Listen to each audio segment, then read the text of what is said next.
இன்னைக்கு நான் சட்டமன்றத்தில் பார்க்குறேன், தனி தலைவர்களை பற்றி துதி பாடல்களும் தான் அங்கே அதிகமாக இருக்குது. கடந்த காலத்தில் சட்டமன்றத்தில் துதி பாடப்படவே இல்லையா? கடந்த காலத்தில் எதிர்க்கட்சி தலைவராக கேட்ட விஜயகாந்த் அவர்கள் இருந்தபோது, அதிமுக அம்மையார் இருந்தபோது என்ன மாதிரிலாம் துதி பாடினாங்க? ஆக்சுவலாக துரைமுருகன் அவர்கள் இவங்க சட்டமன்றத்துக்குள்ளே எந்த அளவுக்கு இவங்க துதி பாடுறாங்கங்கிறத வெளியில் ஒரு கூட்டத்தில் பேசி ஒரு வீடியோ ரொம்ப வைரலாக போச்சு. திராவிட முன்னேற்ற கழகத்தின் கொள்கைகளுக்கு பட்டி டிங்கரிங் பார்த்து நீங்கள் வெளியிட்றீங்க. மாண்புமிகு முதலமைச்சருக்கு திரைப்படம் இயக்குனராக இருந்தால் அட்லி படம் போல் இது எல்லாவற்றையும் ஒரு கூட்டு கலவையாக இருக்குங்கிறத நான் சொன்னேன். புஷ்பாவினுடைய இந்த சோஃபாவில் தொடங்கி இப்போ அட்லிக்கு வந்திருக்காங்க.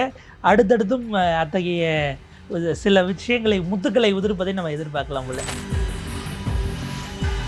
எதிர்கட்சிகள் பேசக்கூடியது மக்களுக்கு போய் சேர்ந்து விடக்கூடாது அப்படின்னு ஒரு அரசாங்கம் நினைக்குது அப்படின்னா அந்த அரசாங்கத்தினுடைய இன்செக்யூரிட்டியை காட்டுது. ஏன் முதலமைச்சர் பேசலன்னு கேட்கும்போது எப்போ பேசணும்னு முதலமைச்சருக்கு தெரியும். ஏறதால ரஜினி சார் ஸ்டைலில் சொல்லணும்னா அவர் எப்போ பேசுவார் எப்படி பேசுவார்னு யாருக்கும் தெரியாது. ஆனால் பேச வேண்டிய நேரத்தில் கரெக்டாக பேசுவார் அப்படின்ற இடத்துக்கு தான் அவங்க வரலை. மேபி அது ரஜினி சார் டைலாக்ங்கிறதுனால சொல்லலையான்னு தெரியல. விளையாட்டு செய்திகள் பார்த்துட்டு இருந்த நம்ம பசங்கள்லாம் இப்போ சட்டமன்றத்தையும் செய்தியையும் பார்க்குறாங்க. அத்தனை லட்சம் வியூஸ் அப்படிங்கிறது இது வரைக்கும் போனதில்லை. அப்படியான விஷயங்கள் லைவ் ஸ்ட்ரீமிங் கிடைக்கிது அப்படின்னும் போது அப்போ உங்களுக்கு பார்க்கக்கூடிய உங்களால் அரசியலில் கவனிப்போன்னு வரக்கூடிய இளைஞர்களுக்கு போய் சேருவதை ஏன் தடுக்கிறீர்கள்? நீங்கள் இவங்கெல்லாம் ஆட்சிக்கு வந்து 15 நாளில் ராஜினாமா பண்ணிட்டுலாம் அதிமுக சேர்த்ததில்லை சார். இவங்க அதெல்லாம் எங்கேயோ தாண்டி போயிட்டாங்கன்னு தான் நம்ம பார்க்க வேண்டியிருக்கிறது.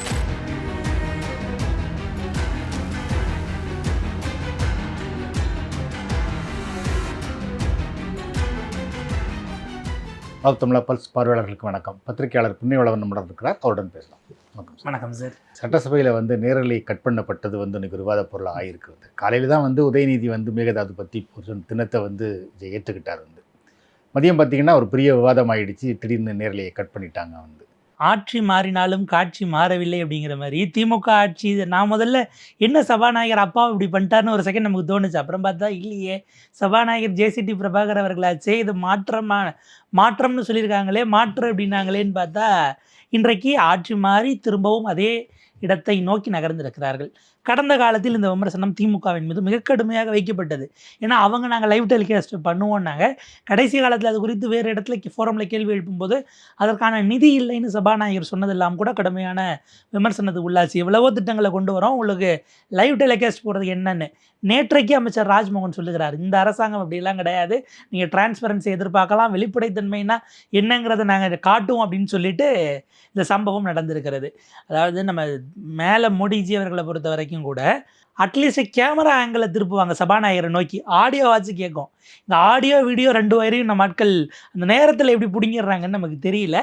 எதிர்கட்சிகள் பேசக்கூடியது மக்களுக்கு போய் சேர்ந்து விடக்கூடாது அப்படின்னு ஒரு அரசாங்கம் நினைக்குது அப்படின்னா அந்த அரசாங்கத்தினுடைய இன்செக்யூரிட்டியை காட்டுது.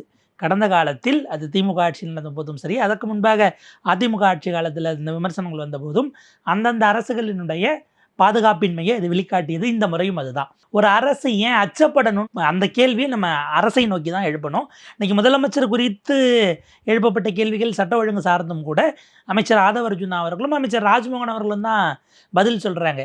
ஏன் முதலமைச்சர் பேசலன்னு கேட்கும்போது எப்போ பேசணும்னு முதலமைச்சருக்கு தெரியும். ஏறதால ரஜினி சார் ஸ்டைலில் சொல்லணும்னா அவர் எப்போ பேசுவார் எப்படி பேசுவார்னு யாருக்கும் தெரியாது. ஆனால் பேச வேண்டிய நேரத்தில் கரெக்டாக பேசுவார் அப்படின்ற இடத்துக்கு தான் அவங்க வரலை. மேபி அது ரஜினி சார் டைலாக்ங்கிறதுனால சொல்லலையான்னு தெரியல. கூடிய விரைவில் இவருடைய பஞ்ச் டைலாக் மாதிரி கூட ஒன்று வரலாம். அதுலேயும் ஆதவ அர்ஜுனா நினச்சதாருன்னா அவர் குளத்தூரில் 5 நிமிஷம் பேசுனதுக்கே என்னாச்சுன்னு பார்த்தீங்கல்ல அப்படின்னு மாதிரி கூட ஒன்று சொல்லியிருக்காரு. கண்டிப்பாக. அப்படின்னா அவர் போன அந்த 17 இடங்களும் என்னமோ போனார். அது எல்லா இடத்திலும் என்னென்ன முடிவுகள் வந்ததுங்கிறத நம்ம அடிக்கோடிட்டு பார்க்கணும். கரூர்லேயே கூட அதிமுக தான் ஜெயித்திருக்கிறது. சம்பவம் நடந்த அந்த இடத்துல திமுகவும் இல்லாமல் தாவேக்காவும் இல்லாமல் அதிமுகவினுடைய எம்ஆர் விஜயபாஸ்கர் தான் ஜெயிச்சிருக்காரு. அஃப்கோர்ஸ் அது அவங்களுக்கு சாதகமான விஷயத்தை பேசுவது தான் அரசியல்வாதிகளாக இருப்பார்கள். இப்போ என்னென்னா இந்த அரசாங்கம் குறிப்பாக முதலமைச்சர் அப்படிங்கிறதுனால நான் இது கூடுதலான ஒரு விமர்சனமாக கூட சிலருக்கு தோணலாம். பட் அவர் இன்னமும் கூட அந்த முதலமைச்சர் அந்த பிகமிங்கிறது அந்த ப்ராசஸில் இருக்காருன்னு நான் புரிஞ்சுக்கிறேன். நீங்கள் திரைத்துறையில் இருக்கும்போது தான் அவங்கள குறித்த விஷயங்கள் வெளியில் போய்விடாமல் அதை அந்த இமேஜ் கான்ஷியஸ்னஸோடு இருப்பாங்க. முதலமைச்சர் இன்னமும் அந்த ப்ராசஸில் இருக்கார். நீங்கள் பொது வாழ்க்கைக்கு வந்துட்டீங்க, உச்சபட்சமான ஒரு கான்ஸ்டியூஷனல் போஸ்ட்டில் ஒரு ஸ்டேட்டில் போய் இருக்கக்கூடியதில் நீங்கள் ஒன்றில் உட்காந்துட்டீங்க. அது கூடிய விரைவில் அவர் அந்த பப்பிளை உடச்சிட்டு வெளில வருவார்னு நம்ம எதிர்பார்க்கலாம். அதை தாண்டி விமர்சனம் போனோன்னா இது இப்படியே தொடர்கிறது என்று சொன்னால் அது சரியானது அல்ல. நீங்கள் தான் கிளைம் பண்ணீங்க. ஐ திங்க் நம்முடைய முதலமைச்சர் அவர்களே திருச்சி கூட்டத்தில் பேசினதான் ஞாபகம். விளையாட்டு செய்திகள் பார்த்துட்டு இருந்த நம்ம பசங்கள்லாம் இப்போ சட்டமன்றத்தையும் செய்தியையும் பார்க்குறாங்க. அத்தனை லட்சம் வியூஸ் அப்படிங்கிறது இது வரைக்கும் போனதில்லை. அப்படியான விஷயங்கள் லைவ் ஸ்ட்ரீமிங் கிடைக்கிது அப்படின்னும் போது அப்போ உங்களுக்கு பார்க்கக்கூடிய உங்களால் அரசியலை கவனிப்போன்னு வரக்கூடிய இளைஞர்களுக்கு போய் சேருவதை ஏன் தடுக்கிறீர்கள்? அவங்க கேள்வி எழுப்புனா பதிலுக்கு நீங்களும் பதில் சொல்ல தான் போகிறீங்க. அப்படி என்ன வந்துட போகுது போய் சேருவதில்? இன்னொன்று, எந்த கருத்தையும் யாராலும் அப்படிலாம் தடுத்து விட முடியாது. காரணம், அங்கே உள்ள நம்ம செய்தியாளர்கள் இருக்க போகிறாங்க. அவங்க செய்தியாக வெளியே அனுப்பிட போகிறாங்க சொல்ல சொல்ல. அப்போ உங்களை வரக்கூடிய இளைஞர்களிடம் நான் திரும்பவும் சொல்கிறேனே, அவங்க முதலமைச்சர் தவறு பண்ணால் என்ன, தவறை திருத்திக்கிட்டு இம்ப்ரூவைஸ் ஆகிறதும் தெரியும். நீங்கள் ஓப்பனிங்லேயே ஒரு இடத்துல நிப்பாட்டுவது அப்படிங்கிறது அது மறுபரிசீலனைக்கு உட்படுத்த வேண்டியது. உடனே அவங்க கேட்கலாம். இதை திமுகவினர் கேட்குவதற்கு அவங்களுக்கு இதில் தார்மீக உரிமை இருக்கா? ஏன்னா அவங்க அதை செய்யலை. கடந்த காலத்துல எல்லாம் சில கவன ஈர்ப்பு தீர்மானங்களை அப்போது எதிர்க்கட்சி தலைவர் எடப்பாடி பழனிசாமி அவர்கள் கொண்டு வரார் அப்படின்னா கரெக்டாக அவர் பேச எழுந்த நேரத்தில் கட்டானதெல்லாம் நம்மளும் லைவில் உட்காந்து பார்த்துருக்குறோம். அப்போ விமர்சனங்களையும் வைத்திருக்கிறோம். அப்போ இதிலிருந்து அரசியல்வாதிகள், குறிப்பாக ஆட்சி அதிகாரத்தில் இருக்கிறவர்கள் மாற்று கருத்துக்களை வைத்தால் நீங்கள் பதில் சொல்கிறதுக்கான வாய்ப்பு உங்களுக்கு இருக்குது. சபாநாயகர் அப்படியெல்லாம் அதோடு முடிச்சிருச்சுன்னு அவையை முடிச்சு வைக்க போகிறதில்ல. யார் பதில் கொடுத்தாலும் பரவாயில்லன்னு அதை இன்னும் இந்த அரசு திறந்த மனதோடு வரணுங்கிறது தான் நம்முடைய பார்வையாக இருக்கிறது. இதை கட் பண்ணது குறித்து மேபி இதுக்கப்புறம் விமர்சனங்களை வச்சா சரி, ஓகே, திமுக அதிமுக இவங்க வைக்கிறதுல பிரச்சனை இல்லை. ஊடகவியலாளர்களோ இல்லை மக்களோ இவங்க கேட்கக்கூடிய கேள்விக்கு கேள்வி கூட இல்லை, நீங்கள் சொன்னதை செய்யுங்க சார் டிரான்ஸ்பரண்ட்டாங்கிறது தான் அரசை நோக்கி நாம் எழுப்பக்கூடிய பிரதானமான கேள்வியாக இருக்குது. இதை பற்றி சிவசங்கர்கிட்ட கூட ஒரு கேள்வியை பத்திரிகையாளர் ஒருத்தர் கேட்குறாரு, திமுக ஆட்சியிலே இந்த மாதிரி கட்சி செய்யப்பட்டது அப்படின்னு சொல்லி. நல்ல கேள்வின்னு சொல்கிறத தவிர அதுக்கு அவருக்கு பதில் சொல்ல முடியல. ஏன்னா அந்த இடம் தான் அவங்களுக்கு சிக்கலாக மாறுது. ஏன்னா நீங்கள் 2 மாத டிரான்சிஷனில் அப்படியே இன்றைக்கு செய்வது ஜனநாயக விரோதம்னு நீங்கள் சொன்னீங்கன்னா அன்றைக்கி நடந்தது அப்போ அதானேங்கிற பாயிண்ட் இருக்கும். அதுதான் அவங்களுக்கான நெருக்கடி. இப்போ நெருக்கடிங்கிறது திமுக அதிமுகவை தாண்டி அவங்க வைக்கக்கூடியது பொதுமக்களுடைய அந்த லைவை பார்க்கணும் அப்படின்ட்டு பயணம் பண்ணிகிட்டு இருந்தவங்க, வீடுகளில் இருந்தவர்கள் எவ்வளவோ பணிகளுக்கு மத்தியில் பார்க்குறாங்கன்னா அது ஒரு மாற்றம் அப்படிங்கிறது வரவேற்க தகுந்த மாற்றம். நீங்கள் ஒரு இளம் தலைமுறை செய்தியை சப்ஸ்கிரைப் பண்ணுறாங்க, டிஐபிஆருடைய சைட்டையோ இல்லை சோஷியல் மீடியாக்குள்ளே இல்லை மற்ற இடங்களில் மெயின் ஸ்ட்ரீம் மீடியா அந்த ஸ்ட்ரீம் லைவை வாங்கி நம்ம கொடுக்கறத பார்க்குறாங்க அப்படின்னும் போது அவங்களுக்கு நம்ம என்ன கொண்டு போய் சேர்க்குறோங்கிறது முக்கியமானது. அகைன் இந்த பிரச்சனையை கேள்வி எழுப்புவர் திமுக காரர் என்பதற்காக இதோட சுருக்கிற வேண்டாங்கிறது தான் நம்ம அரசு சார்புக்கு வைக்க வேண்டியது. திமுக யோசிக்கட்டும்.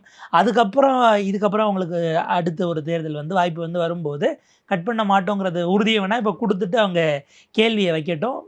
அரசியல் சண்டைகளை தாண்டி இதை ப்ராடாக பார்க்கணுன்னு நான் பார்க்குறேன். இப்போ அதிமுக ஐடிவிங்க கூட இதை கேள்வி எழுப்பியிருக்காங்க. முழு நேரலை நீங்கள் சொன்னீங்களே இது ஊருட்டா சார் அப்படிங்கிற மாதிரி அவங்க ஆட்சியில் எப்படி இருந்தது? அதிமுக ஐடிவிங்கெல்லாம் அதாவது ரொம்ப ஸ்பான்டேனியஸாக இருக்காங்க. நம்ம உள்ளபடியே ஜென்சிகள் பசங்க கூட அவ்வளவு ஒரு எந்தூசியாஸாக ஒரு வைபு உள்ளபடியே வைபும் பிளாஸ்ட்டும்னா இன்றைக்கி இருக்கிற ஐடிவிங்கில் கண்டிப்பாக நீங்கள் அதிமுக ஐடிவிங்க கொண்டு போகலாம். ஒருவேளை தாவேக்கா ஐடிவிங்க அந்தளவுக்கு இருக்காங்களான்னு தெரியல.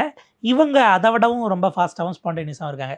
அதிமுக காலத்தில் சில விஷயங்கள் கொண்டு வரப்படும். ஆனால் இந்த பக்கம் வராங்க அப்படின்னாலே அவங்க வெளிநடப்பு இல்லை அவைக்கவர்களை விட்டு வெளியேற்றது இந்த சீன்லாம் வரும்போது அதுவும் நேரலை துண்டிக்கப்பட்டது தான். அவங்க அதை ப்ராப்பராக செய்யலைன்னா திமுக அதை வாக்குறுதியாக கொடுத்தாங்க.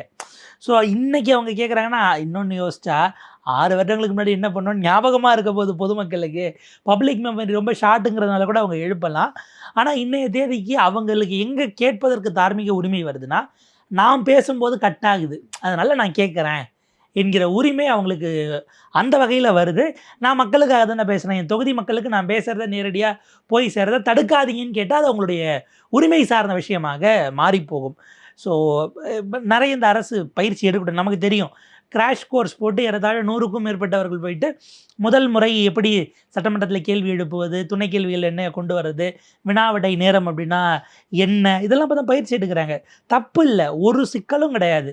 நான் சொன்னேன் தப்பும் தவறமாக இருந்தாலும் கற்றுக்குறோன்னு நீங்கள் சொன்னீங்கன்னா மக்கள் அதை ரசிக்க தான் செய்வாங்க. சில வகையில் யோசித்தோம்னா அந்த இன்னசென்ஸை கூட மக்கள் ரசிக்க வாய்ப்பு இருக்குது.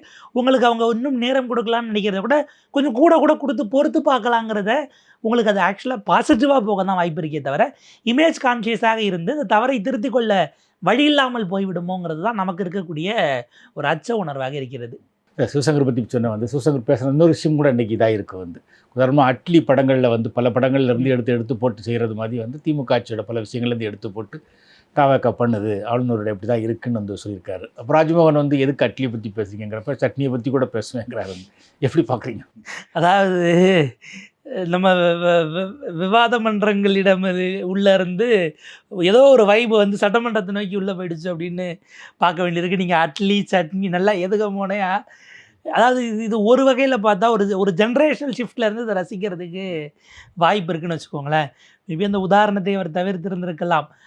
வேறு அதாவது ஒரு வேளை புரியணும், ஜென்சி பசங்களுக்கு புரியணுங்கிறதுக்காக அவர் அட்லியை உள்ளே கொண்டு வந்தாரான்னு தெரியல. ஒரே விஷயந்தான், ஒரு அரசாக இப்போ நீங்கள் ஒரு வருஷம் முடிச்சிட்டிங்கன்னா அடுத்த ஆண்டுலேருந்து அரசு போன வருடம் செய்த சாதனைகள் அடுத்த வருடத்துக்கான இலக்கு இப்படி கொடுக்க முடியும். இவங்க இப்போ தான் முதல் கூட்டத்தொடரே ஆரம்பிக்கிறாங்க அப்படின்னும் போது சில இலக்குகள் ஏற்கனவே இருக்கக்கூடியதுக்கு சம்மந்தப்பட்டவங்களுக்கு கிரெடிட் கொடுக்காம தமிழ்நாடு இன்றைக்கி இந்த பொசிஷனில் இருக்குது, இல்லை இதற்கு முன்பு இருந்தவர்கள் மீதான விமர்சன பார்வைகள் அப்படி தான் வைக்க முடியும். அது அப்படி தான் இருக்கிறதுக்கான வழியும் இருக்குது. நீங்கள் வெள்ளை அறிக்கை ஆனாலும் சரி, ஆளுநர் உரையாக இருந்தாலும் சரி, இதை தாண்டி புதுசாக வரவங்களால் ஒன்றும் பண்ண முடியாது. ரொம்ப குறிப்பாக இப்போ உதாரணத்துக்கு திமுக 21 வந்தாலும் கூட அவங்களுக்கு அதற்கு முன்பாக அவங்களுக்கு 67லேருந்து செய்த விஷயங்களை நினைவு கூற வாய்ப்பு இருந்தது, அந்த எக்ஸ்பீரியன்ஸ் இருந்தது. இவங்களுக்கு அதுவும் கிடையாது. அதனால் அவங்க அதை செஞ்சது அது விமர்சன பார்வையோடு இவங்க வைக்கிறது பிரச்சனை இல்லை. எங்களுடைய இதெல்லாம் நீங்கள் ஸ்டிக்கர் ஓட்டுறீங்க, ஸ்டிக்கர் மாடல் அரசுன்னு கூட நீங்கள் விமர்சிக்கிறீங்கன்னா அதுக்கு அவங்க பதில் சொல்ல போகிறாங்க. என்னென்னா ஒரு வகையில் யோசித்தோம்னா அது தேவையானதும் கூட. திமுக அதிமுக இவர்கள் போட்ட அடித்தளம், நீங்கள் அதற்கு முன்பாக போனால் சில துறைகளெல்லாம் காங்கிரஸ் காலத்திலிருந்தே கூட சில விஷயங்களை கொண்டு வந்திருந்திருக்கலாம். அந்த அடித்தளத்தின் மீது அடுத்தடுத்த தளங்களை நம்ம கட்டி வந்துட்டோம். ஒரு பெரிய ஸ்டோரி ஹவுஸ் மாதிரி 20 மாடி 25 மாடி அதுக்கு மேலே புதிதாக தான் கட்ட போனோம். பேஸ் நாங்கள் தான் நீங்கள் கிளைம் பண்ணிக்கலாம், அதில் தவறு எதுவும் கிடையாது. அதன் மீது ஏறி நின்று தான் அடுத்த கட்டத்துக்கு நம்ம போகிறோங்கிறத அக்னாலேஜ் பண்ணணும்னு அவங்க எதிர்பார்த்தாலும் தவறில்லை. இவங்க சொல்லாமல் இருக்கிறது இவங்களுக்கான அரசியல் நோக்கம். அப்புறம் கடைசியில் வீரமணி ஐயா அவர்கள் தான் ஆசிரியர் கி வீரமணி ஆரம்ப காலகட்டத்தில் ஒரு 2 வாரத்தில் சொன்னார், நடப்பது திராவிட மாடல் ஆட்சியினுடைய நீட்சின்னாரு பாருங்க. அந்த மாதிரி தாவேக்கா கிளைம் பண்ண முடியாது. அப்புறம் அவங்களுக்கு வாக்களித்தவர்களும் சரி, அவங்க தொண்டர்கள் அல்லது அவருடைய ஆதரவாளர்கள் அதை ரசிக்கவும் மாட்டாங்க, சப்ஸ்கிரைப் பண்ண மாட்டாங்கங்கிறதுனால அவங்களுடைய நிர்பந்தங்களிடமிருந்து அதை பார்க்கிறார்கள். மேபி இனிமேல் அட்லி சட்னிலாம் தவிர்க்க முடியாதா, அடுத்து கூட்டத்தொடரில் புதிய இயக்குநர்கள் குறித்து கூட உள்ள விவாதம் வரலாம். இப்போ விஷயம் வந்து கால மாற்றத்தோடு வந்திருப்பது நம்ம ஏற்றுக்க வேண்டியதான். இது தரம் குறைந்து விட்டதுங்கிற இடத்துக்குலாம் போக வேண்டாம். அவங்களுடைய ரியல் டைமில் என்னவா இருக்கிறது என்பதற்கு அப்படியான ஒரு அடுத்த கட்ட பரிணாமம் நம்ம எடுத்துக்கலாமே தவிர, நம்ம கடந்த காலத்தினுடைய நினைவுகளிலிருந்து அப்படி கொஞ்சம் தமிழில் விளையாடவே சட்டமன்றம் அப்படின்னா இதை ஏற்றுக்கொள்ள வேண்டிய தேவை இருக்குன்னு தான் நம்ம வழக்கமாக இந்த எலெக்ஷனுக்கு முன்பாக அரசியல் பார்த்த பார்வையாளர்கள் இருக்காங்க இல்லைங்களா, அந்த ஆடியன்ஸ்க்கு நம்ம சொல்ல வேண்டியிருக்கு. இதெல்லாம் தவிர ஒட்டுமொத்தமாக இந்த சட்டசபை செயல்பாடு எப்படி பார்க்குறீங்க நீங்கள் நடந்த விஷயங்கள்? இல்லை, இன்றைக்கு ஒற்றை குரலில் நின்றிருக்கிறார்கள், இது உள்ளபடியே வரவேற்கத்தக்கது. ஏன்னா தமிழ்நாட்டினுடைய ஜீவாதார உரிமை சார்ந்தது. மேபி அதை இன்னும் கூட இவங்க இந்த சைடில் பேசியிருந்திருக்கலாம், நமக்கு கட்டானதுனால தெரியல. கடந்த 5 ஆண்டுகள் குறுவைக்கு உங்களுக்கு மேட்டூர் அணை அப்படிங்கிறது ஜூன் மாதம் 12ஆம் தேதி அணை திறக்கப்பட்டது. இந்த முறை இது திறக்கப்படலை. அன்றைய தேதிக்கு முதலமைச்சர் என்ன பண்ணுறாரு, சிறப்பு தொகுப்பு நிதி கொடுக்குறாரு. அவர் நிதியாக கொடுத்தாலும் கூட பாசனம் அப்படிங்கிறதுக்கு அது எந்த மாதிரி நீங்கள் எப்படி அள்ளி போட்டு அது என்னவா எதிர்கொள்வீங்கிற விஷயம் இருக்குது. உடனடியாக குறைந்தபட்சம் ஜூன் மாத தேவைக்காச்சும் நீங்கள் திறக்கணும்னு டிகே சிவகுமார் அவர்களிடம் பேச முடியுமா, வாய்ப்பு இருக்கா? இந்த விஷயங்கள் எல்லாம் அரசு ரீதியிலாக அவர் பார்க்க வேண்டும். கடந்த காலத்தில் காமராஜர் அவர்கள் இருந்தபோதும் சரி, இல்லை எம்ஜிஆர் அவர்கள், கலைஞர் அவர்கள் சில முயற்சிகளை அரசு டு அரசு உரையாடலை தாண்டி அந்த நட்பு ரீதியிலாக சில முயற்சிகளை எல்லாம் செஞ்சுருக்கிறாங்க. உங்களுக்கு குண்டுராவ் அவர்கள் இருந்தபோது எம்ஜிஆர் அவர்கள் இது பண்ணாங்க, நிஜலிங்க பாப்பா அவர்கள் இருந்தபோது காமராஜர் பேசினாங்கலாம் உதாரணங்களை சொல்லுவாங்க. ஸோ அந்த ஏதோ ஒரு வகையில் அந்த உரையாடல்கள் பல வகையிலும் நீங்கள் செய்ய முடியும். அதாவது இப்போ என்னென்னா அரசியல் ரீதியிலாக 2 தரப்பு, அதாவது கர்நாடகாவில் நீங்கள் எப்பயுமே எடுத்திங்கன்னா காவிரின்னும் போது எல்லா கட்சியும் ஒரே புள்ளிக்கு வந்துடுவாங்க. இன்றைக்கி அப்படியான ஒரு இங்கேயும் எல்லா காலகட்டத்திலும் அப்படி தான் வந்திருக்கிறார்கள். இன்னும் சொல்ல போனால் அண்ணாமலை அவர்கள் மாநில தலைவராக பாஜகவில் இருந்தபோது கர்நாடக பாஜக அரசை கண்டித்து அவர் ஒரு நாள் அடையாள உண்ணாவிரதமெல்லாம் ஐ திங்க் தஞ்சாவூர் டெல்டாவில் இருந்ததா ஞாபகம். ஸோ அப்படியான வகையில் தமிழ்நாட்டினுடைய ஜீவாதார பிரச்சனைன்னும் போது ஒருங்கிணைந்து நிற்பது என்பது வரவேற்கத்தக்கது. அஃப்கோர்ஸ் நீங்கள் உங்களுக்குள்ள இன்றைக்கி வரவேற்கத்தகுந்த இன்னொரு அம்சம், ஒரு திருத்தத்தை எதிர்க்கட்சி தலைவர் சொல்லி முதலமைச்சர் அதை அப்படியே அடாப்ட் பண்ணுறோன்னு சொல்கிறது இருக்கு இல்லையா, அதுதான் முக்கியமானது. இதே மாதிரி ரொம்ப சமீபத்தில் நம்ம பார்த்தோம்னா இந்த டீலிமிட்டேஷன் இஷ்யூஸ் வரும்போது அனைத்து கட்சி கூட்டம் ஒன்றை திமுக அரசு கூட்டியது. அது அன்றைக்கு ஜெயக்குமார் அவர்களும் இன்பதுரை அவர்களும் தான் போனாங்க. அப்படி போன போது அவர்கள் கொடுத்த திருத்தத்தை அப்படியே முதலமைச்சர் ஏற்றுக்கொண்டு அந்த ரெசல்யூஷனில் ஒரு சேஞ்ச் பண்ணாங்க. ஐ திங்க் அடுத்த 25 ஆண்டுகளுக்கு ஃப்ரீஸ் பண்ணலாங்கிற அந்த ஆப்ஷன் அவர் ஜெயக்குமார் அவர்கள் சொல்லி அது ஏற்றுக்கொள்ளப்பட்டதை நம்ம பார்க்குறோம். அப்போ ஒரு ஒருங்கிணைவு, ஒரு ஒத்திசைவுங்கிறது வேணும். ஆரோக்கியமாக இது நடப்பது என்பது வேண்டும். தமிழ்நாடு பல குறியீடுகளில் மத்திய அரசினுடைய தரவுகளின்படியே முன்னணியில் இருக்கிறது. அதை அடுத்த கட்டத்துக்கு, அதாவது இப்போ ஓரளவுக்கு நம்ம சுமாராக இருக்கிறத அடுத்த கட்டத்துக்கு எலிவேட் பண்ணணும். குட்டாக இருக்கிறத பெட்டர் ஆக்கணும். பெட்டராக இருக்கிறத பெஸ்ட் ஆக்குங்க. இந்த எலிவேஷனை நீங்கள் அரசாக செய்தீர்கள் அப்படின்னா அரசியல் விமர்சனங்களை தாண்டி மக்கள் உங்களை கொண்டாடுவார்கள். ஏன்னா இப்போ நீங்கள் அந்த வாய்ப்பு ஆளுங்கட்சியாக உங்களிடம்தான் இருக்கிறது. வரக்கூடிய விமர்சனங்களில் சில நேரங்களில் உள்நோக்கம் இருக்கலாம், அரசியல் ரீதியிலான நோக்கங்கள் இருக்கலாம். அந்த நோக்கத்தை களைஞ்சிட்டு பார்த்தா அதில் ஏதோ ஒரு பாயிண்ட் வேலிடாக இருந்தால் இந்த அரசு அதை எடுத்துக்கொள்வதில் தவறில்லை. நீங்கள் அரசியலுக்காக அவங்க சொல்லி தான் நாங்கள் பண்ணுறோன்னு இல்லை, எங்களுக்கே தோணுதுன்னு கூட சொல்லிடுங்க. ஆனால் அந்த மாற்றம் தேவையானதா அப்படின்னா அடாப்ட் பண்ணிக்கிறது, எங்கிருந்தாலும் அந்த இன்புட்ஸை வாங்கி அரசு எடுப்பது அப்படிங்கிறது தான் தமிழ்நாடு மக்களுக்கு நல்லன். அப்படின்னா யார் சொன்னால் என்ன, நடக்கணும் அந்த வேலைங்கிற இடத்துக்கு அரசு போவது சிறப்பாக இருக்கும். அந்த புள்ளியில் ஒரு ஆரோக்கியமான ஒரு களமாகத்தான் பார்க்க வேண்டியிருக்கிறது. எக்ஸ்பீரியன்ஸானவங்க இப்போ துதிபாடக்கூடிய இடமாக இருக்குங்கிற மாதிரிலாம் மரியாதைக்குரிய பிரேமலதா விஜயகாந்த் அவர்கள் பேசியிருக்கிறார்கள். மேபி அவங்கள பொறுத்த வரைக்கும் இது நடக்கும்னு அவங்க நினச்சாங்களானே தெரியல. இன்னமும் அதை ஏற்றுக்கொள்வதற்கான ஒரு மகிழ்ச்சி கழிப்பிலே கூட இருக்கலாம். அது நாளடைவில் அவங்களுக்கான பொறுப்புகளுடைய சுமை கனம் உணரத் தொடங்கும் போது அது மாறக்கூட வழி இருக்குது. இல்லை கடந்த காலத்தில் சட்டமன்றத்தில் துதி பாடப்படவே இல்லையா, அவங்க முதல் முறை சட்டமன்ற உறுப்பினர். கடந்த காலத்தில் எதிர்க்கட்சி தலைவராக கேப்டன் விஜயகாந்த் அவர்கள் இருந்தபோது, அதிமுக அம்மையார் இருந்தபோது என்ன மாதிரிலாம் துதி பாடினாங்க. ஆக்சுவலாக துரைமுருகன் அவர்கள் அவங்க சட்டமன்றத்துக்குள்ளே எந்த அளவுக்கு இவங்க துதி பாடுறாங்கங்கிறத வெளியில் ஒரு கூட்டத்தில் பேசி ஒரு வீடியோ ரொம்ப வைரலாக போச்சு. அந்த மாதிரி எல்லாம் இருந்த இடங்கள் தான் இப்போ சமீப காலம் வரைக்கும் நீங்கள் ஆரம்பிக்கிறீங்க அப்படின்னா முதலமைச்சர் கட்சி குறித்து அதுக்கான புகழாரம் இதெல்லாம் இருக்கக்கூடியது.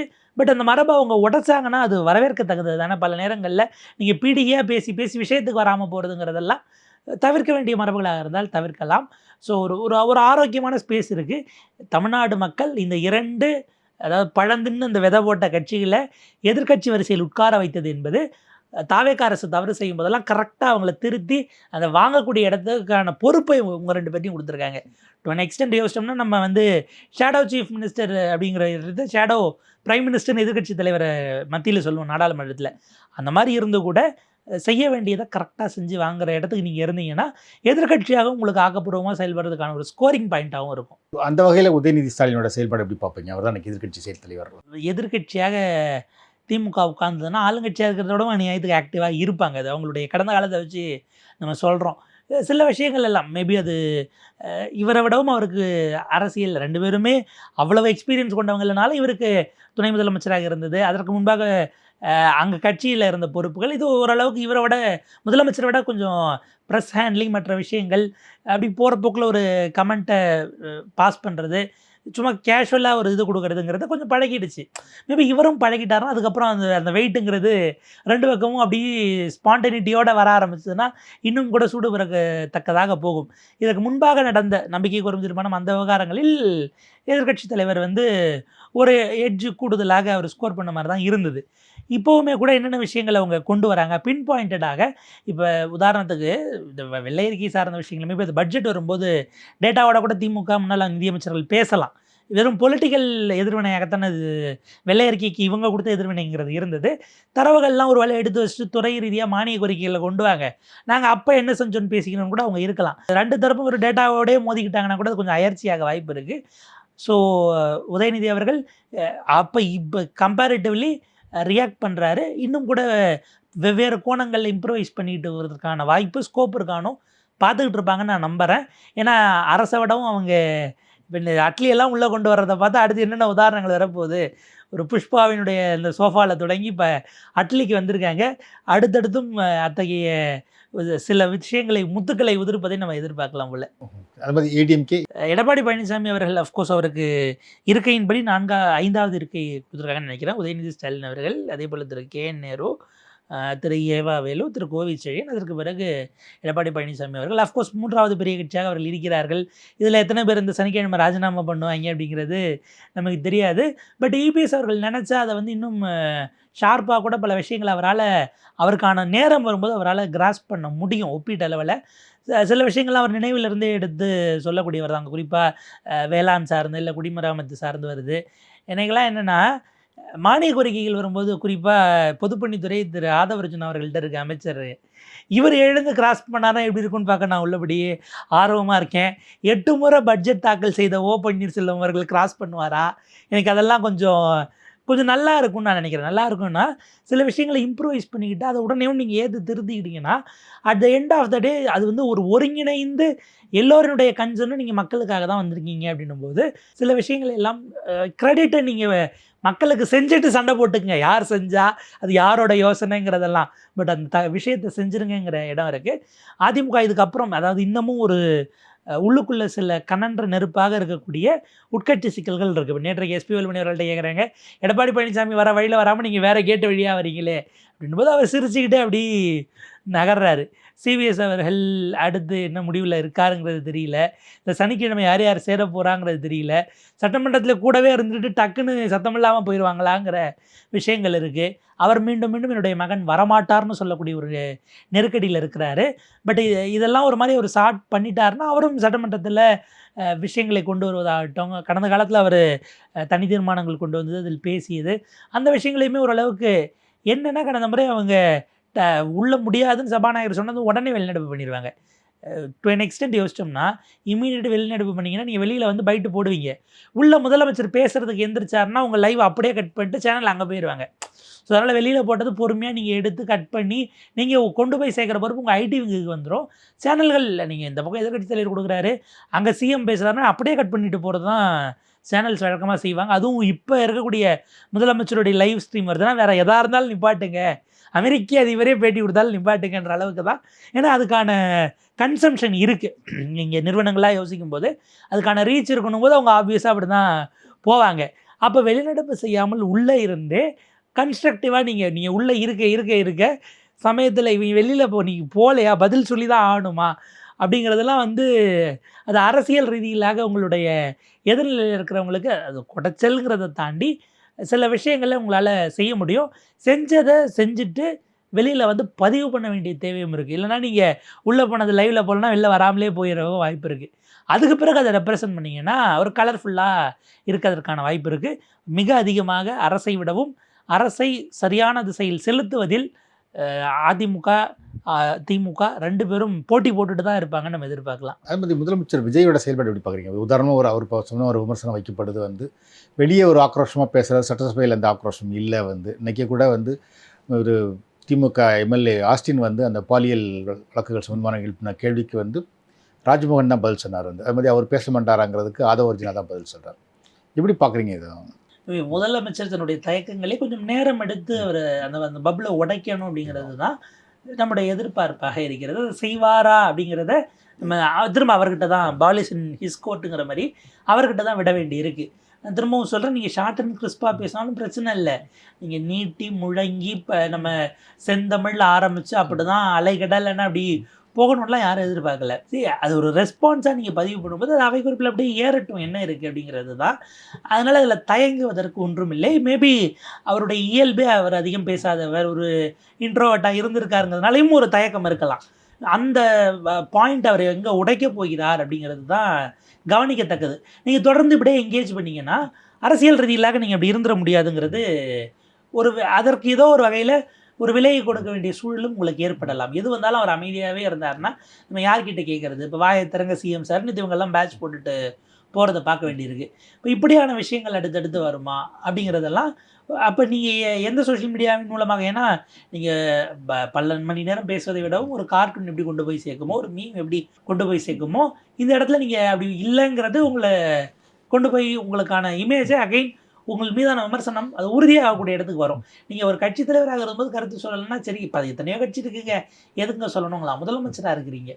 அப்போ அந்த ஸ்டேச்சருக்கு இருக்கும்பொழுது நீங்கள் பேச வேண்டிய ஒரு இயல்பு வரும். மேபி இன்னும் கொஞ்சம் எல்லாரும் சொல்வதை போல் ஒரு 6 மாத காலம் நம்ம வெயிட் பண்ணி கூட வேணால் இந்த விஷயத்தில் பார்க்கலாம். அது 6 மாதம் தான் இல்லை, அவர் நினச்சா அடுத்த கூட்டத்தொடர் இல்லை பட்ஜெட் கூட்டத்தொடர் இல்லை இப்போவே திங்கட்கிழமையை கூட அவரால் செய்ய முடியும். மேபி அதற்கான முயற்சியில் அவர் இருப்பார். நம்ம இப்போதைக்கு அந்த பெனிஃபிட் ஆஃப் டவுட் அவருக்கு கொடுக்கலாம். பார்ப்போம் எப்படி போகுதுன்னு. இது தொடர்பாக வந்து தவேக ஆதரவாளர்கள் என்ன விதமான பதில் வைக்கிறாங்கன்னா, முதலமைச்சர் பேசணும்னு எதிர்பார்க்காதீங்க, ஏன் பேசணும், வந்து செயல்பாடு இருந்த போதாதான் வந்து இந்த விமர்சனங்களை முதலமைச்சர் பேசலைங்கிறத எவ்வளோ நாள் தான் வச்சுக்கிட்டு இருப்பீங்க அப்படின்னு ஒரு கேள்வியும் எழுப்புறாங்க. வந்து கடந்த காலத்தில் இது சமீபத்தில் வந்த விஷயங்கள் வெவ்வேறு விதமாக வரும்போதெல்லாம் இந்த பாலியல் ரீதியிலான குற்றங்கள் நடக்கும்போது முதலமைச்சர் ஏன் போகணுன்னு கேட்குறேன்னு இவங்க கேட்டாங்க. கள்ளக்குறிச்சி ஏன் அவர் போலன்னு கேட்டவங்க அதே ஆட்களும் இவங்களும் ஒன்றா வேறவான்னு நமக்கு உள்ளபடியே. அப்போ நீங்கள் சராசரி அரசியல் கட்சியாக மாறிவிட்டீர்கள். திமுக அதிமுகவை விடவும் நீங்கள் இவங்கெல்லாம் ஆட்சிக்கு வந்து 15 நாளில் ராஜினாமா பண்ணிட்டுலாம் திமுக அதிமுக சேர்த்ததில்லை சார். இவங்க அதெல்லாம் எங்கேயோ தாண்டி போயிட்டாங்கன்னு தான் நம்ம பார்க்க வேண்டியிருக்கிறது. அப்போ இதில் நம்ம அடிக்கோடிட்டு பார்த்தோம் அப்படின்னா திமுக அதிமுகவையும் தூக்கி சாப்பிட்ற அளவுக்கு ஒரு கட்சியாக தாவேகா இருக்கும்னு நம்ம புரிஞ்சிக்க வேண்டியிருக்கு. சிதம்பரம் அவர்கள் சமீபத்தில் கொடுத்த ஒரு நேர்காணலில் நான் வந்து பாஜக மாடல்னு ஒத்துக்க மாட்டேன், ராஜினாமா பண்ணிட்டு தானே போகிறாங்க அப்படின்லாம் பேசியிருந்தார். எனக்கு அந்த பேட்டியை பார்க்கும்போது கொஞ்சம் அதிர்ச்சியாக தான் இருந்துன்னு வச்சுக்கோங்களேன். ஏன்னா கடந்த 12 ஆண்டுகளில் அளவுக்கு அதிகமான எம்எல்ஏக்களையும் எம்பிக்களையும் பாஜகவினுடைய இந்த ஃபார்மெட்டுக்கு பறிகொடுத்துருக்கக்கூடிய கட்சி காங்கிரஸ். ஆட்சியை 15 வருஷம் கழிச்சு பிடிச்சிட்டு அப்படியே 1.5 வருஷத்தில் மத்திய பிரதேசத்தில் இழக்கிறாங்க. ஒரு 22 பேர் மொத்தமாக ராஜினாமா பண்ணிவிட்டு இதே குரூப்பு அப்படியே போனாங்க. அவங்க பாஜகலேருந்து 18 பேர் திரும்ப ஜெயிச்சு ஆட்சியை கமல்நாத் இழக்கிறார். மறுபடியும் சிவராஜ் சிங் சௌகானே உட்கார்ந்தார். 15 வருஷம் நீங்கள் வனவாசத்துக்கு பிறகு வந்து எழுந்தபோது ராகுல் காந்தி இவங்க ஜனநாயகத்துக்கு எதிராக நடந்திருக்கிறார்கள், மிகப்பெரிய ஜனநாயக படுகொலைன்னு அன்னைக்கு கண்டித்து மக்கள் தீர்ப்புக்கு எதிராக போனார்னு சொன்னார். அந்த கட்சியில் இருக்கிறவர்கள் இதெல்லாம் பேசுகிறாங்க அப்படின்னும் போது நமக்கு கொஞ்சம் அதிர்ச்சியாகவும் ஆச்சரியமாகவும் தான் இருக்கிறது. அஃப்கோர்ஸ் அதுதான் அரசியல் அப்படின்னு போனாலும் கூட இவங்க வந்து முதலமைச்சர் ஏன் பேசணும் அப்படின்னா செயல்பாடெல்லாம் நாங்கள் பார்த்தா எங்களுக்கு சிக்கல் இல்லை. இப்போ நேற்றைக்கு ஒரு விஷயம் நடக்குது, கவர்னன்ஸ் சார்ந்ததுனால தற்போதைய தலைமைச் செயலாளர் அவருக்கு வந்து ஒரு எக்ஸ்டென்ஷன் கொடுக்கணும்னு மத்திய அரசுக்கு இவர்கள் கடிதம் எழுதுகிறார்கள். சீஃப் செக்ரட்டரியினுடைய டென்யூர் எக்ஸ்டென்ஷனுக்கு மத்திய அரசுக்கு எழுதணுமான ஒரு கேள்வி இருக்குது. அதை இவங்க நினச்சா ஒரு 3 மாத கால எக்ஸ்டென்ஷனை இங்கேயே கொடுத்துருக்க முடியும். இப்போ கவர்னன்ஸில் நீங்கள் என்ன பண்ணுறீங்க, உங்ககிட்ட இருக்கிற அதிகாரத்தையே நீங்கள் கொண்டு போய் மத்திய அரசுக்கிட்ட தள்ளி விடுறீங்களான்னு ஒரு கேள்வி வருது. அப்போ அந்த இடத்துல மத்திய மாநில அரசுகளுடைய உறவுகள் சார்ந்து இவ்வளோ நாள் தமிழ்நாட்டுக்குன்னு ஒரு கல்ச்சர் இருந்தது. மேலே ஜெயலலிதா அவர்கள் போதிய நேரம் கொடுக்கலன்னா நான் வாக் அவுட் பண்ணுறேன் அப்படின்ட்டு பிரதமர் மன்மோகன் சிங் அவர்கள் நடத்திய அந்த கூட்டத்திலிருந்தே வாக் அவுட் பண்ணிவிட்டு தமிழ்நாட்டிற்கு உரிய நேரம் கொடுக்கலை அப்படின்ட்டு கண்டம் பண்ணிட்டு வெளியில் வந்தாங்க. வெவ்வேறு விதமான சட்ட ரீதியிலான போராட்டங்கள், மாநில உரிமை சார்ந்த வழக்குகளில் போட்டதெல்லாம் திமுக கடந்த காலத்தில் பண்ணியிருக்காங்க. அப்போ அதில் ஒரு விஷயத்தை நகர்த்துறீங்களா? உங்கள்கிட்ட இருக்கக்கூடிய அதிகாரத்தை நீங்கள் அந்த இடத்துல தான் நமக்கு விமர்சனமாக வருது. ஆக்ஷன் பேசிடுச்சுன்னா பிரச்சனை இல்லையே. எனக்கு தெரிய ஒரே ஒரு பாலியல் ரீதியிலாக குழந்தைகளுக்கு நடந்த அந்த இதில் சூலூர் அவங்க வீட்டில் மட்டும்தான் அவர் பேசினதா எனக்கு ஞாபகம். மற்ற இடங்களெல்லாம் பேசலை. சரி, நீங்கள் பேசலை அப்படின்னா அந்த ஒரு இடத்துல மட்டும் இஷ்யூ ரைஸ் ஆகி பெரிதான பிறகு காவல்துறையினர் வந்து ப்ரெஸ் மீட் கொடுத்தாங்க இல்லையா? அதில் அவங்க சிரித்தாங்க, அது முன்னாடி சிரித்தாங்கலாம், தேவையற்ற விமர்சனங்கள்லாம் அது போச்சுன்னு வச்சுக்கோங்களேன். அதே போல் இங்கே டைம்ஸ் ஆஃப் இந்தியாவில் உங்களுக்கு முக்கால் போடுறாங்க. இப்போ 24 மணி நேரங்களில் 12க்கும் மேற்பட்ட பாலியல் குற்றங்கள் குழந்தைகளாக இருக்கிறார்கள் அப்படின்னு அவங்க தலைநகரம் என்ன நிலைமையில் இருக்குங்கிற அளவுக்கான விமர்சனங்களை வைக்கும்போது எய்தர் அது மொத்தமும் சென்னைங்கிறதுனால இங்கே உங்களுக்கு கமிஷனரோ இல்லை அந்தந்த சரகத்தில் இருக்கிறவங்களோ அது குறித்து தெளிவாக விலக்கி இருக்க வேண்டாமா? அப்போ சூலூரில் செஞ்சது அப்போ இனிமேல் நாம் கிடையாதா? அரசின் சார்பில் இல்லை சம்மந்தப்பட்ட சரக காவல்துறையினரின் சார்பில் சில விஷயங்களை தெளிவுபடுத்த வேண்டும் தானே. சிலதெல்லாம் பதட்டமாக போகுது. அதுலேயே வந்து இந்த கும்முடிப்பூண்டி இன்சிடென்ட்டில் அது ஒரு பாயிண்ட்டுக்கு பிறகு வட மாநில தொழிலாளர்களை நோக்கி அவங்கள குறிவைக்கக்கூடிய மாதிரியிலான ஒரு விஷயமா போயிடுச்சு. அப்போ அண்ணாமலை போன்றவர்கள் அதை வர அடிக்கோடிட்டு வடமாநில தொழிலாளர்கள் அவர் திரும்ப பேசியதெல்லாம் பார்க்கும்போது ஒரு சின்ன ஸ்பார்க் ஆனால் கூட என்ன வேணாலும் நடக்கலாங்கிற ஒரு அபாயத்தை நோக்கி அது நகருது. அந்த இடத்துல நீ இன்னும் பெட்டராக ஹேண்டில் பண்ணிக்கலாம். நான் சொல்கிறேனே, முதலமைச்சர் பேச வேண்டாம், செயல்பாடுகள் கேள்விக்கு உட்படுத்த முடியாத மாதிரி ஸ்ட்ராங்காக நின்றுச்சுன்னா நமக்கு பிரச்சனையே இல்லையே. அந்த இடத்துல தான் செயல்பாடுகளால் பேசுங்கள். நீங்கள் டெய்லி பேசணும்னு அவசியம் இல்லை. அதை செஞ்சிட்டிங்கன்னா யாருமே வாய் திறக்க முடியாத மாதிரி போயிடும். அது மாதிரி ஆளுநர் உரை எப்படி பார்க்குறீங்க? பொதுவாக பார்த்தீங்கன்னா ஆளுநர் உரை வந்து கடந்த 3 வருஷமாகவே பெரும் சிக்கலாக இருந்தது. வந்து அதில் வந்து இந்த ட்ரிப் பார்த்தீங்கன்னா இவங்க எழுதி கொடுத்ததை முழுக்க அப்படியே படிச்சிருக்காரு. வந்து அதில் ஒருத்தர் கூட சென்ட்ரல் கவர்மெண்ட் வந்து ஸ்டேட் கவர்மெண்ட்டுக்கு ஃபண்டு கொடுக்குறங்கிறதெல்லாம் அப்படியே வாசிச்சிருக்காரு. வந்து மோடியை பற்றி எதாவது கிரிட்டிசைஸ் பண்ணியிருந்தால் கூட அவர் அப்படியே வாசித்திருப்பாருங்கிற மாதிரி கூட ஒருத்தர் எழுதியிருந்தார். வந்து அது மாதிரி இவங்களுமே பார்த்தீங்கன்னா தாவேக்கா சைட்லையுமே வந்து அந்த தேசிய கீதத்தை முதல்ல பாட வச்சது அந்த மாதிரி விஷயங்கள்ல இவங்களும் இருக்காங்க. ஸோ ஒருத்தருக்கு ஒருத்தர் இணக்கமாக போயிடலாம் அப்படிங்கிற மாதிரி ஒரு எண்ணத்தில் இருக்கிற மாதிரி தெரியுது. அதை எப்படி பார்க்குறீங்க? கடந்த 3 ஆண்டுகளாக தமிழ்நாடு காணாத காட்சியை இந்த முறை கண்டிருக்கிறார்கள். இந்த மாற்றம் தமிழ்நாட்டுக்கு நலன் பயக்கும் என்றால் நமக்கு அது வரவேற்க தகுந்த மாற்றம் தான். நீங்கள் ஒவ்வொரு முறையும் அந்த ஆண்டினுடைய முதல் கூட்டத்தொடர் ஆர்.என். ரவி அவர்கள் வருவார். வரும்போதே தமிழ்த்தாய் வாழ்த்து இசைத்து முடித்ததும் அவர் பாட்டுக்கு தேசிய கீதம் வாசிகள் வெளிநடப்பு பண்ணிடுவார். அவர் வெளிநடப்பு பண்ணி செய்தாலும் கூட படித்ததாக ஏற்றுக்கொள்ளப்பட்டது அப்படின்னு உரையை சபாநாயகர் தமிழில் வாசிப்பாருங்கிறதையே தான் நம்ம தொடர்ந்து பார்த்தோம். அதற்கு முற்றும் முழுதாக மாற்றாக இப்போ இதில் ஒருவேளை இந்த இணக்கம் அப்படிங்கிறது தமிழ்நாட்டிற்கு நலன் பயக்கும் என்றால் நீங்கள் குறிப்பிட்டதை போல் எனக்கு என்ன அதில் அதை நான் வந்து ஒரு சுவாரஸ்யமாக பார்த்தேன் அப்படின்னா, கேரளா அரசு முல்லை பெரியாறில் தமிழ்நாட்டுக்கான உரிமையை மறுக்கிற பட்சத்தில் அதை எதிர்த்து உரிய போராட்டங்களை முன்னெடுப்போங்கிறாரு. கேரளாவுக்கும் இவர் தான் கவர்னர். அங்கே நாளைக்கு போய் முதல் கூட்டத்தொடரில் ஒரு வி.டி. சதீசன் அரசில் முல்லை பெரியாரில் நமக்கான உரிமையை நிலைநாட்டியே தீருவோம், தமிழ்நாடு கேட்பது சரியில்லைன்னு எழுதி கொடுத்தாலும் இவர் அங்கேயும் அப்படியே தான் வாசிப்பார். அது கொஞ்சம் பார்த்தீங்கன்னா இப்போ இதுக்கு எதிர்வினை அவங்க ஆற்றுவாங்கல்ல, எப்படி இங்கே மேகதாதுவுக்கு டி.கே. சிவகுமார் அவர்கள் நான் எதிர்வினை ஆற்றுறோம் அப்படின்னாரோ, பட் அதை தாண்டி மத்திய அரசு சார்ந்த விஷயங்களில் ஒரு நிலைப்பாட்டை இந்த அரசு தெரிவித்திருக்கிறது, ஆளுநர் மூலமாக தெரிவித்திருக்கிறது. ஆனால் ஆளுநர் இதை எப்படி செய்தார் என்றால், கடந்த காலத்தில் இருந்த ஆளுநர் அவர் திமுக அரசோடு முதல் போக்கை கடைபிடித்ததும், இப்போது இருக்கக்கூடிய ஆளுநர் தாவேகா அரசோடு முதல் போக்கை கடைபிடிக்க வேண்டாம் என்கிற முடிவுக்கு வந்ததும், இந்த உள்துறை அமைச்சகத்தினுடைய வழிகாட்டுதல் இல்லாமல் ஆளுநராக செய்ய முடியாது.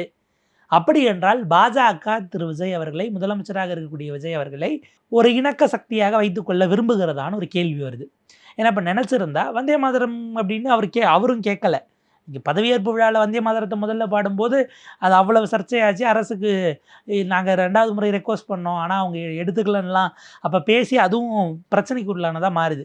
இங்கே ஒரு வந்தே மாதரமே கேட்கல, இசைக்கவும் இல்லை, ஒரு காம்ப்ரமைஸ்குள்ளே வந்துட்டாங்க. ஆனால் இங்கன்னா இங்கே வந்து கடைசியில் இசைக்கப்படுவதனால தேசிய கீத மரியாதை குறைவுன்னு நீங்கள் பார்க்குறீங்கன்னா உங்களுக்கு பார்வையில் பிரச்சனை இருக்குன்னு அர்த்தம். தமிழ்நாட்டினுடைய மரபு அதுதான் ஃபைனல். நீங்கள் தேட்டர்லேயே ஏன் முதல்ல போடாமல் கடைசியில் அப்படின்னா, அது உச்சபட்ச மரியாதையாக அதோடு முடிஞ்சு அதுக்கு அடுத்து மறுவார்த்தை கிடையாது, எல்லோரும் கலைஞ்சு அடுத்தடுத்த வேலைகளுக்கு போகணுங்கிறது தான். இதை நீங்கள் முதல்ல கொண்டு வரீங்கன்னா மற்ற மாநிலங்களுக்கு அப்படியான ஒரு மொழிப்பாடு இல்லாமல் இருந்திருக்கலாம். தமிழ்நாட்டினுடைய சட்டமன்ற மரபில் இது முதல் முறை. அப்போ எதற்காக அதை கொண்டு வந்தாங்கங்கிறத பின்னோக்கி போய் தமிழ்நாட்டில் சட்டமன்றத்துக்குள்ளே அந்த தேசிய கீதத்தை பின்னாடி இசைத்ததுலேருந்து முன்னாடினா எதுக்கு அப்போ 2 முறை? இப்போ நீ ஒருவேளை அவை மாலை வரைக்கும் நடந்திருந்தால் மதியம் ஒரு முறை கூடும்போது நீங்கள் வாசிப்பீங்களா? நீங்கள் திரும்ப திரும்ப திரும்ப ஏன் அதை கொண்டு வரணுங்கிற ஒரு கேள்வி எழுது. அது முதல்ல அவர் சேர்க்காமல் இருந்திருந்தால் சில விமர்சனங்களையும் தவிர்த்துக்கலாம். ஆனால் ஆளுநர் இது வரலாற்று சிறப்பு மிக்கதுன்னு அவர் போயிட்டு பதிவு போட்டு அரசுக்கு வாழ்த்தை எல்லாம் தெரிவிக்கிறார். அப்போ இதை வந்து விமர்சன ரீதியிலான விஷயங்களை இந்த அரசு எதிர்கொள்ள வேண்டியதாகத்தான் இருக்கும். அதை வந்து அந்த மரபை உடைக்காமலே இருந்திருந்திருக்கலாம். மேபி ஆளுநரோட ஒரு வின்வின்கிற சுச்சுவேஷனுக்கு போயிட்டாங்களான்னு ஒரு கேள்வி நமக்கு எங்கன்னா, இப்போ இதை கொஞ்சம் பதட்டமாக அல்லது சந்தேகத்தோடு பார்க்க வேண்டியது காங்கிரஸ் தான். நீங்கள் இதே ஆளுநர் வந்தே மாதரம் இசைக்கலை அப்படின்னுட்டு எப்படி அதில் நீங்கள் சில பத்திகளெலாம் நீக்கலாம் என்பதாக கேரளாவில் காங்கிரஸ் முதலமைச்சரோடு அங்கே சண்டையாகிறது. அங்கே சண்டையாகி முதலமைச்சர் காட்டமாக பதில் சொல்கிறாரு. அவங்க சொன்னது வந்து மேதா ஷேல் கிடையாது, அதே போல் மதப்பெருமை இருக்கக்கூடிய வரிகள்லாம் நாங்கள் அரசு நிகழ்ச்சியில் பாட முடியாது, நீக்கிட்டு மீதியை தான் பாடுவோன்னு அங்கே முதலமைச்சர் பேசுகிறாரு. ஆனால் இங்கே நம்முடைய கூட்டணி இதில் ஸ்டாலின் அவர்கள் கூட்டணிக்குள்ளே காங்கிரஸ் என்ன செய்யலை, அதாவது அமைச்சரவைக்குள்ளே காங்கிரஸ் இல்லை, கூட்டணி அமைச்சரவை கிடையாது. அவருக்கு அவ்வளோ சிக்கல் இருந்தது. இவங்க அமைச்சரவைக்குள்ளே இருக்காங்க, 2 அமைச்சராக இருக்காங்க. இப்போ அடுத்து துணை வந்திர விவகாரத்துலலாம் காங்கிரஸ் அமைச்சரோடு தான் ஆளுநர் மல்லுக்கட்ட வேண்டிய சூழல் வரும். ஆனால் இவங்களுக்கு அந்த ஒரு ஸ்பேஸ் வரலை அப்படின்னா பாஜக நம்ம வந்து ஒரு எதிர்நிலைக்கு தள்ளி விட்டுற வேண்டாம், ரொம்ப விஜயாக இந்தியா கூட்டணியில் நான் இருக்கிறேன்னு சொல்லாத வரைக்கும் அவர் நமக்கு எதிரிங்கிற பொசிஷனில் நம்ம ஃபிக்ஸ் பண்ணிக்க வேண்டான்னு ரொம்ப கவனமாக பாஜக காய்களை நகர்த்துகிறதோ அவங்கள நம்ம கேள்விப்பட்ட வரைக்கும் என்ன பண்ணுறாங்கிறத அமைதியாக நம்ம பார்ப்போம், வெயிட் அண்ட் வாட்ச் அப்ரோச் தான் செஞ்சுருக்கிறாங்க. நம்ம ஒரு குடைச்சலை கொடுத்துட வேண்டாம் அப்படிங்கிற வகையில் செயல்பட விடுவோங்கிற இடத்துக்கு வந்ததுனால அங்கிருந்து வந்த அந்த இன்ஸ்ட்ரக்ஷன் பேரில் தான் ஆளுநர் எதுவும் சிக்கல் ஏற்படுத்தவில்லை அப்படிங்கிறாங்க. வழக்கமாக மேபி இப்போ ஆளுநர் ஆர்.என். ரவி அவர்கள் கொஞ்சம் வருத்தமாக கூட இருப்பார். பிஜேபி ஆள்ற மாநிலத்தில் அவர் ஸ்கோர் பண்ண முடியாது. அதனால் எதிர்க்கட்சி ஆள்ற மாநிலத்தில் இருக்கிறவங்களுக்கு தான் ஸ்கோர் பண்ண வாய்ப்பு ஜாஸ்தி. அது எந்த அளவுக்குனா நீங்கள் நல்லா ஸ்கோர் பண்ணிங்கன்னா துணை ஜனாதிபதியாக போகிற அளவுக்கு உங்களுக்கு வாய்ப்புகள் வரும்னு வச்சுக்கோங்களேன். ஸோ அப்படியான கணக்குகள் எல்லாம் இருக்கும்போது மேபி இவர் அமைதியாக இருக்கார் அப்படின்னா கொஞ்சம் யோசிக்க வேண்டியது. இதில் இந்த இணக்கம் எல்லாம் நமக்கு பிரச்சனை இல்லை. இந்த இணக்கம் மாநிலத்துக்கான நிதி பகிர்வுள்ள தொடங்கி மற்ற விஷயங்களை வாங்கி தருவதற்கு உதவியது என்றால் மிக நிச்சயமாக மக்கள் உங்களை விமர்சிக்க போகிறதில்லை அப்படிங்கிற இடம் தான். ஸோ அரசாங்கம் அதை வந்து பாசிட்டிவாக நம்முடைய அரசுக்கான நிதி வருவாய் இதெல்லாம் பேசும்போது அவங்க கொடுக்க வேண்டிய வரியை பற்றி பெருசாக டச் பண்ணல. அப்போ அதுவே ஒரு விமர்சனத்தை உள்ளாக்கக்கூடியதாக இருக்கிறது. நேரடியாக பாஜகவை விமர்சிக்காமல் நான் செய்கிறேன் அப்படின்னு ஒரு விஷயத்த சொல்கிறார். எடப்பாடி பழனிசாமி அரசு அப்படி செய்வதாக சொன்னது. பட் அதே அரசவையில் அமைச்சரவையில் நம்பர் 2ஆக இருந்த துணை முதலமைச்சரும் நிதியமைச்சருமான ஓ பன்னீர்செல்வம் நமக்கு இவ்வளவு நிதி அவங்க கொடுக்காம இருக்காங்கன்னு சட்டமன்றத்திலேயே அவர் பேசியதும் இருந்தது. ஒருவேளை இவங்க சாதிச்சிட்டாங்கன்னா நம்ம வாழ்த்து தான் போகிறோம். அதை செய்கிறாங்களாங்கிறத நம்ம பார்ப்போம் எப்படி இருக்குன்னு. அது வந்து இன்றைக்கி சட்டசபையில் வந்து மீண்டும் பிரேமலதா வந்து ஸ்கோர் பண்ணியிருக்காங்க. வந்து அவங்க பேசுகிறது சரி, அதே மாதிரி சௌமியா அன்புமணி பேசுகிறதும் கூட இதாக இருக்குது. வந்து இவங்க ரொம்ப ஸ்பான்டனியஸாக பேசுகிறாங்க. அவங்க சில எழுதி வச்சு பேசுனா கூட அது ரொம்ப தெரியாத மாதிரி ரொம்ப அழகாக பேசுகிறாங்க. சட்டிலாக அதை கொண்டு போகிறது எப்படி பார்க்குறீங்க அந்த 2 பெண்கள் எம்எல்ஏ? அந்த ஸ்பான்டனிட்டிங்கிறதாண்டி 2 பேரும் முதல் முறை எம்எல்ஏக்கள். ஐ திங்க் தமிழ்நாடு சட்டமன்றம் இப்படியான கலர் கிடைக்கணுங்கிறது தான் நம்ம எதிர்பார்க்குறது. ஏன்னா தொடர்ந்து அந்த 2 கட்சிகளுடைய பெரும்பான்மை அப்படின்ற காலகட்டத்திலிருந்து பல புதிய முகங்களாக வந்திருக்கிறார்கள். 2 பேருமே ஃபஸ்ட் டைம், 2 பேருமே விமன் அப்படின்னும் போது இது இன்னும் நாள் ஆக அவங்களும் மெருகேறுவாங்க, இன்னும் ஷார்ப்பனாக வாய்ப்பு இருக்குது. இப்போ ஆரம்ப காலகட்டத்தில் எழுதி வச்சு வாசிக்கிறது ஒன்றும் தவறும் கிடையாதுன்னு வச்சுக்கோங்களேன். பட் இந்த கலர் வேணும். என்ன கேட்டிருந்தால் சீமானவர்களும் ஜெயித்து வந்திருந்தால் இன்னும் ஒரு கூடுதல் கலர் கிடச்சிருக்கும். ஒருவேளை இந்த பக்கம் அண்ணாமலை போன்றவர்களும் ஜெயித்து வந்திருந்தால், அஃப்கோர்ஸ் அவர் இப்போ வேறு பக்கம் போயிட்டாருனாலும் அப்போ பல்வேறு விதமான விஷயங்கள் செம்மைப்படுவதற்கான வாய்ப்பாக இருக்கிறது. தமிழ்நாட்டில் அஃப்கோர்ஸ் நம்ம 1000 விஷயங்கள் பேசினாலும் கூட விமன் லீடர்ஸ்க்கான அந்த ஸ்பேஸுங்கிறது குறிப்பாக கட்சி ரீதியிலாகவே அப்படி முகிழ்த்து வரக்கூடியவர்களை இப்போ அவங்கள வந்து அந்த அதிகார மையமாக மாறாமல் டோன் டவுன் பண்ணுறதுலேருந்து பல வேலைகள் சொந்த கட்சியிலேயே நடக்கும். அதெல்லாம் வந்து நம்ம மறுக்கிறதுக்கு இல்லை. பட் அதற்கு நடுவுலையும் நீங்கள் முகிழ்த்து வந்து அங்கே தலைமை பொறுப்பில் இருக்கக்கூடியவர்கள், அந்த தலைவர்கள் அவங்களுக்கு அடுத்தது அப்படின்னாலும் கூட அந்த இடத்த அவங்களுக்கு ஒரு பொட்டென்ஷியல் இல்லாமல் அவங்களால அந்த இடத்துல போய் உட்கார்ந்துருக்க முடியாதுங்கிறத கவனிக்கணும். முழுமையான பொட்டென்ஷியலை வெளிக்கொண்டு வருவதற்கு இந்த 5 ஆண்டுகளை அவர்கள் பயன்படுத்துகிறார்கள் என்றால் அது இன்னும் வரவேற்கத்தக்கது. பிரேமலதா விஜயகாந்த் அவர்கள் அந்த 2 ஸ்பான்டேனியஸ் விஷயத்தை தாண்டி அவங்க மாவட்டத்துக்கு போகிறாங்க. எப்படியாவது நான் மாவட்ட தலைநகரமாக இதை அறிவிப்பதற்கான வேலைகளை நான் செய்வேன், புதிய மாவட்டம் உருவாக்குவதற்கான முயற்சிகளை நான் எடுத்துப்பேன் அப்படிங்கிறாங்க. 2 பேருமே டு அன் எக்ஸ்டென்ட் வந்து பார்த்திங்கன்னா கிரவுண்டடாக இருப்பதற்கான வாய்ப்புகளும் கூடுதலாக இருக்கிறது. அடுத்த முறை இவங்க இன்னும் சிறப்பாக செயல்பட்டு அவர்களுடைய தலைமையில் இன்னும் ஒரு பெரிய டீமை கூப்பிட்டு போகிற அளவுக்கு மக்கள் பணிகளில் இந்த நுவான்சஸை பார்த்து செய்யணும்னு தான் நம்ம எதிர்பார்ப்பதுமாக இருக்கிறது. இப்படியான கலர் என்பது தமிழ்நாடு அரசியலுக்கு மிக நிச்சயமாக வேண்டும். வரவேற்க தகுந்த ஒரு மாற்றமாக நம்ம அதையும் பார்க்குறோம். தாவேகா தரப்பில் மேபி நமக்கு எல்லாம் மற்றவர்கள் தெரிந்த முகங்கள் இப்படியா மேல் மினிஸ்டர்ஸ் இருக்காங்க அப்படின்னாலும் ஃபீமேல் மினிஸ்டர்ஸும் அதில் அந்த கன்ஸ்ட்ரக்டிவாக கம்பீட் பண்ணி வந்து அவர்களும் தங்களுக்கு உண்டான ஒரு விஷயத்தை எஸ்டாப்ளிஷ் பண்ணுவதற்கான வாய்ப்புகளை துணிச்சலாக முன்னெடுக்க வேண்டும் அப்படின்னு தான் நம்ம எதிர்பார்க்குறோம். சட்டமன்ற உறுப்பினர் அரசியலினுடைய அந்த போக்கில் இது ஒரு வாய்ப்பாக கிடச்சிட்டு மேபி எல்லாத்தையும் ஒரு மாதிரி கலைச்சி போட்டதுனாலையும் கூட இந்த வாய்ப்பை பயன்படுத்தி கொண்டு அவர்கள் மேலே வரும் பொழுது உள்ளுக்குள்ளே இந்த நண்டு காலை பிடிச்சி வர்ற மாதிரி வாராமல் மற்றவர்கள் இருந்தால் இன்னும் நலமாக இருக்கும். நன்றி. நன்றி சார்.